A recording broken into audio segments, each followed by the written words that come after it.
These are the oregano that I started from seeds.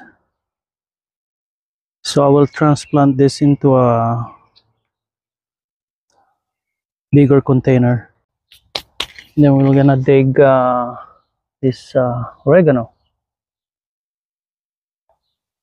Oh, look at that roots right there.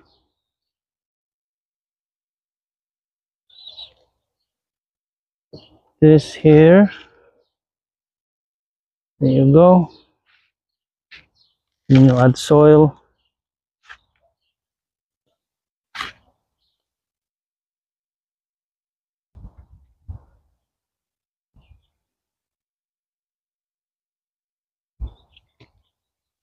Done watering, you add the tag right here and the date.